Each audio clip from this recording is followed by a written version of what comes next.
Welcome back, YouTubers, to my channel of An Everyday Life of an Aspie. If you're following me right now I'm trying to finish up the last of my series of Asperger's syndrome and ADHD and the dyslexia series, and basically maybe just a little bit more on the how-to guides for you all to hopefully understand basically the underlying causes and triggers for certain everyday symptoms, as well as the diagnosis that comes along with these different conditions that I have clearly addressed to you all.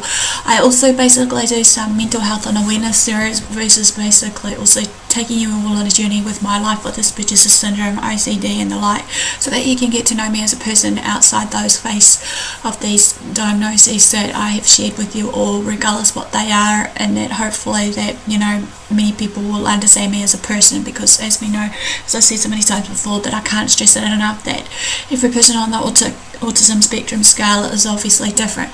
So basically also I'm just trying to finish up what I have started, and hopefully, like I said, we'll move on to the next step. So in order for them to do, basically, if you're new to my channel and you landed on my channel basically also for the first time today, I'm AspieAnswersAll. I'm all about basically also being a mental advocate to share with you all based on my life experiences versus just my training in general of certain topics that may come about, of everyday topics that you may need tips and advice, or just maybe some pearls of wisdom, knowledge, and maybe just some form of encouragement. So I'm your girl, and hopefully that some of it will be enlightenment that will give you peace and hope regardless what it is that you're struggling with, so that you know that you're not alone. Basically, I welcome back the old bees quickly. Without you lot, I wouldn't be here today trying to, do what I do, obviously, because, everybody has their own personal struggles in life. So I give you top hats for you guys, so thanks for sticking by with me, and hopefully we can still continue this journey together. So now today I'm going to talk about basically like understanding the harmful effects of stress and what you can do about it. This will be split into two parts. This one is going to be basically the first part of it, which I'm sharing, which will cover the stress symptoms, signs, causes, and the tips and advice for coping with stress when it arises. And then the second part, while I'm going to bring it about it, will be a little bit of my life story on how I cope with it every day when it comes in the territory with my condition of Asperger's syndrome. So let's begin this now. As we know, sometimes when we are faced with everyday tasks, sometimes a lot of things come crashing down on us with high demands, be it like deadlines to come by, or we have an assignment that's due in school, and sometimes it takes its toll on us, and that stress within our comfort zone can help us perform under pressure. So some of us motivates us to do our best and even keep us safe from danger when it looms around the corner. But when stress becomes too overwhelming for some of us, it can damage our mood and relationships. That leads to a host of other serious mental and physical health problems that leads into our lives. But as we know that, the trouble is today in our modern life, as I shared, that, we're racing against time, getting everything done in one day, and some of the things that we need to do, regardless what it may be, paying our bills, maybe. Here's an example, as I said, of the classic one. We're at school, sitting down, getting ready for our test, or even just doing our assignment, and that overwhelms us. Like, we know that in our everyday life, though, however, with our modern life, it's so full of the frustrations, deadlines, and demands that we don't even recognise how stressed we are. By recognising these causes of stress, however, you can take the first steps to reducing it to its harmful effects and hopefully improving your quality of life.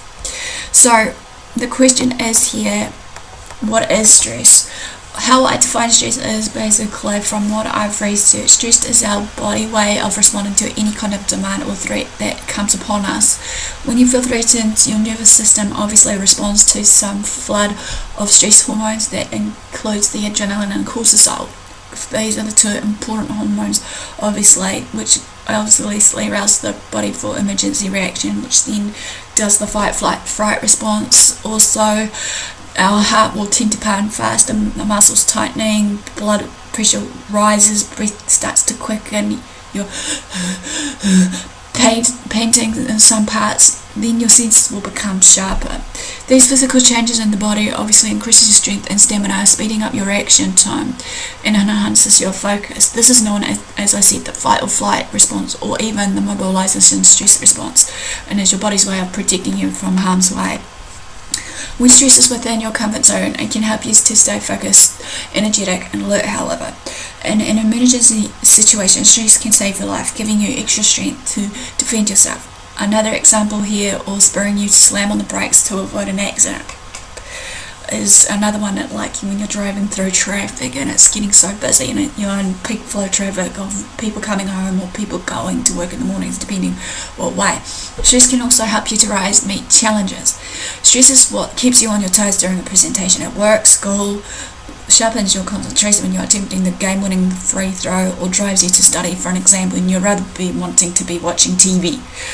But beyond that comfort zone, stress stops being helpful and can start causing major damage to your mind and body.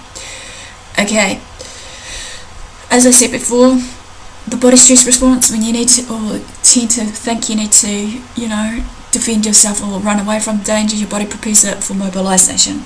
This nervous system rouses for emergency action, preparing you to either fight or flee, depending on what it wants to do at that danger at hand. However, if mobilization fails on you, the body freezes instead and has that response known as the opposite, immobilization. In the extremity cases, this can be, or shall we say, in the life-threatening situations, you may even lose consciousness, enabling you to survive high levels of physical pain. This can leave you traumatized or unable to move on. Okay, there are many effects on chronic stress. And obviously, as we know, the body's nervous system often does a poor job of distinguishing between daily stresses and life-threatening events. However, if you're stressed over an argument with a friend, here's an example, or as I said before, a traffic jam, or on your commute back to work, or commute back from work in the mornings, or a mountain of bills, the classic examples, your body will start to react as if you're facing a life or death situation. However, if you repeatedly experience this mobilization or fight or flight response in your daily life, it can lead to serious health problems. Chronic stress disrupts nearly every system in your body, be it your nervous system, your reproductive system, everything in between. It can shut down your immune system, upset your digestive and reproductive system, raise your blood pressure, increase the risk of heart attacks and strokes, speed up the aging process, and leave you vulnerable to many mental and physical health problems. Okay, the health problems that are caused by these experienced or exacerbated by stress may include some of the following that I'm addressing. Number 1, depression and anxiety. Number 2, weight problems. Number 3, autoimmune diseases. Number 4, skin conditions such as eczema. Number 5 is your reproductive issues. Number 6 is pain of any kind. Number 7, heart disease. 8, digestive problems. 9, sleep problems. 10, cognitive and memory problems. Okay, to label some of these symptoms right now, or the signs of this chronic stress or stress overload as it's called, basically, there are some cause warning signs and symptoms of this, and the more signs and symptoms you notice in yourself, the closer you may be coming to that word stress overload. So in the cognitive symptoms, like which is cognitive is all about your thinking versus your brain capacity. So basically what that's labelled as is 1, your memory problems, 2, inability to concentrate, 3, your poor judgment of certain things that you do on your daily basis. Number 4 is seeing only the negative things that comes your way. Number 5, anxious or racing thoughts. Number 6 is constant worrying. On the other scale, your emotional symptoms will include the following. Number 1, depression or general unhappiness. Number 2, anxiety and agitation. Number 3, moodiness, irritability or anger. Number 4, feeling overwhelmed. Number 5, loneliness and isolation. Number 6, other mental or emotional health problems. And the physical symptoms that are broken down to, there are your number 1, aches and pains. Number 2, diarrhea or constipation. Number 3, nausea, dizziness. Number 4, chest pain, rapid heartbeat. It's always on the go, boom, boom, boom, boom, boom, boom, boom, boom. Loss of sex drive is number 5, and number 6 is your frequent colds or flus. And your behavioural symptoms on the last one of the signs and symptoms basically are your behavioural, which are number 1, eating more or less. Number 2, sleeping too much or too little. Number 3, withdrawing from others. Number 4, procrastinating or neglecting the important responsibilities in life of what you needed to do. Number 5 is using alcohol, cigarettes or drugs to relax yourself, and number 6, your nervous habits, nail biting or pacing as your classic examples. The causes of stress obviously are known as stressors. Okay, so I'm about causes now. We usually think of these stresses are usually being the negative, such as, a classic example, an exhausting work schedule or a rocky relationship are two classic ones. However, anything that puts high demands on you can be that stressful. This includes positive events also, such as getting married, buying a house, getting to college or receiving a promotion. Of course, not all stress is caused by the external factors. You've got to bear in mind, some of it can be internal factors. Stress can also be self-generated also, as well as internal factors. When you worry excessively about something that may or may not happen, or have irrational pessimistic thoughts about life. Okay, I'm going to break it down to you guys right now of the common external causes versus the internal. So let's begin this. Okay, number 1 for your common external ones of your causes are major life changes. Number 2, your work or school. Number 3, relationship difficulties. Number 4, financial problems. Number 5, being too busy. Number 6, children and family. The common internal causes are such as number 1, common worry. Number 2, pessimism. Number 3, negative self-talk. Number 4, unrealistic expectations or perfectionism. Number 5, rigid thinking, lack of flexibility. Number 6, all or nothing attitude. Okay, the question you want to ask yourself though is how much stress is too much. Okay, this is based on under my subject stress tolerance. Okay, we're all different obviously, however. Yes, we know that sometimes when life throws out certain punches at us of certain things, regardless what it may be, some of it may, just be able to the point where others may be able to crumble in the face of small obstacles or frustrations. Some people even thrive on excitement of the high stress lifestyle. For example, your ability to commute may make you anxious and tense because you're worried that traffic will make you late, while others on the other hand, however, may find the trip relaxing because they allow more time and enjoy listening to music while they drive.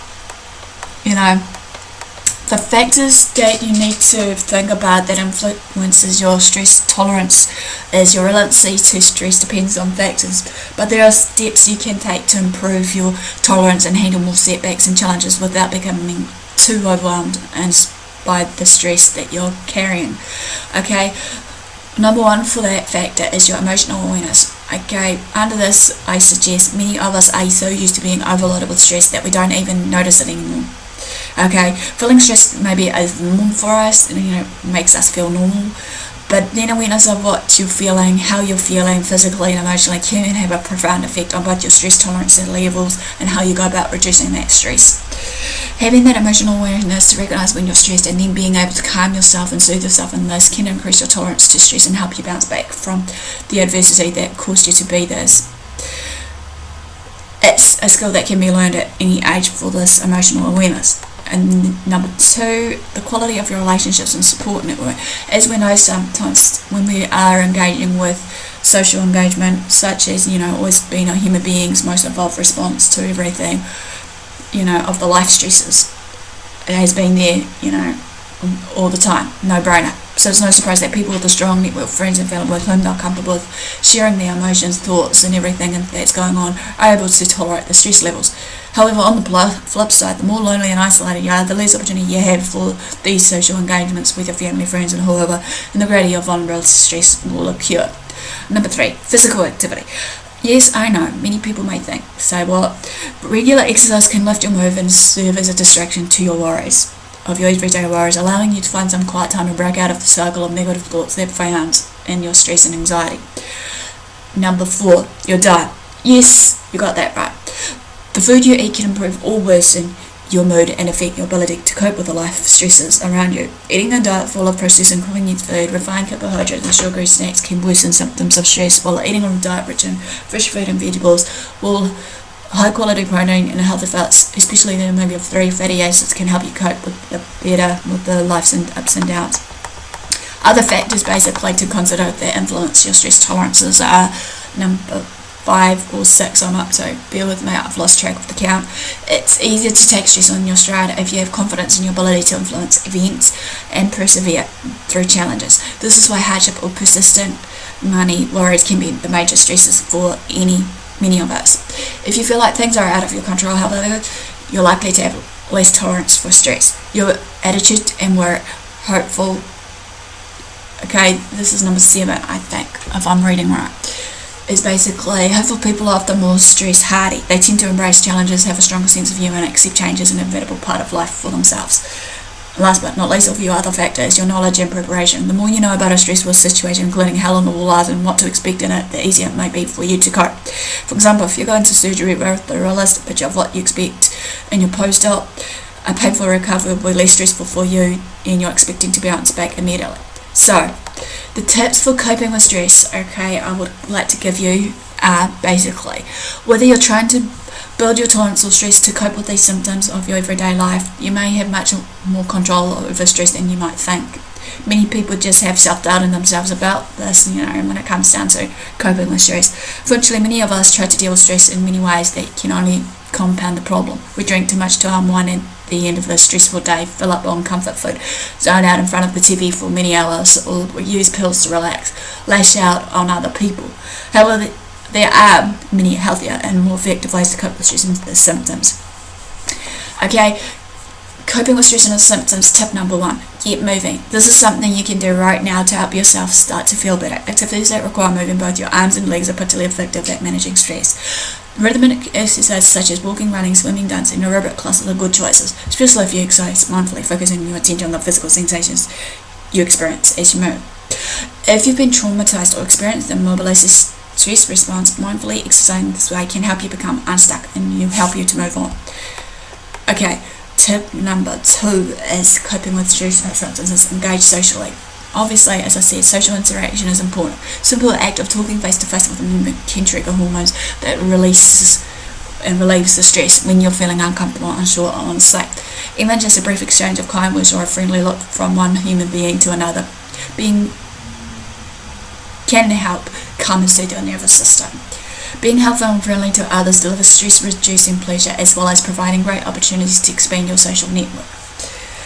Okay, there are 2 natural ways in this coping with stress before I continue on with the tips. Number 1 is socially interacting with another person, making eye contact, listening, feeling understood can quickly put the brakes on for your fight and flight response or mobilization stress response.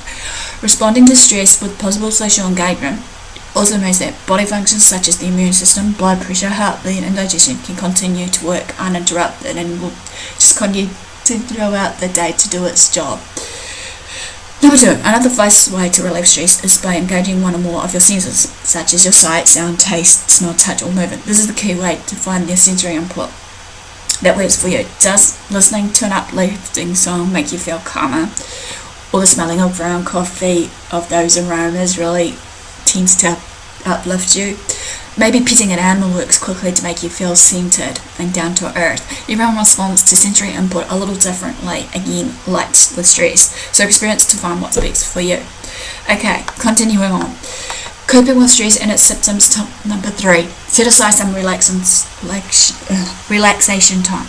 Some relaxing techniques that we can use can include yoga, meditation, and deep breathing activates the body to relax, and as well as having this relaxation response, a state of responders that is opposite to that fight-flight response or even that mobilization stress response.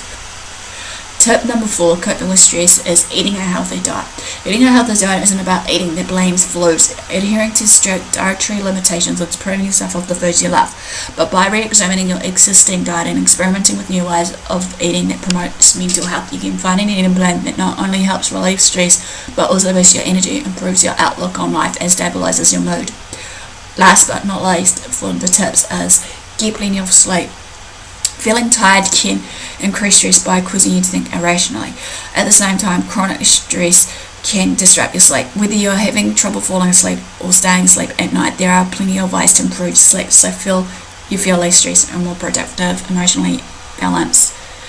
Well, basically, as we know, this is the end of the first part of what I want to talk about, the stress symptoms, cause and effects of it, basically, before I bring in about my little brief story, how I cope with it, sort of thing. Even though, like I said, everybody's, way of coping with stress in everyday situations of anxiety and all the other pre-diagnosis symptoms are different. So it's a matter of, as I said, give and take, respecting it, like I said. If any of the signs and symptoms that I may mention, regardless of the mental health versus the everyday conditions I'm bringing out, be it ADHD and all the like, sounds similar and rings warning bells to you, or warning signs that someone needs help, or even yourself, do seek professional help, or even seek advice, because at the end of the day it's important that everyone stays healthy and prevents themselves from hurting themselves. So no further ado, guys, thanks for the support. Give me the like, thumbs up, just comment below if there's anything I've missed on the coping with stress on this one. Feel free to also share these videos around to family and friends. Subscribe to my channel if you haven't done so already. Until next time, guys, thanks for the support, and I'll see you all again soon.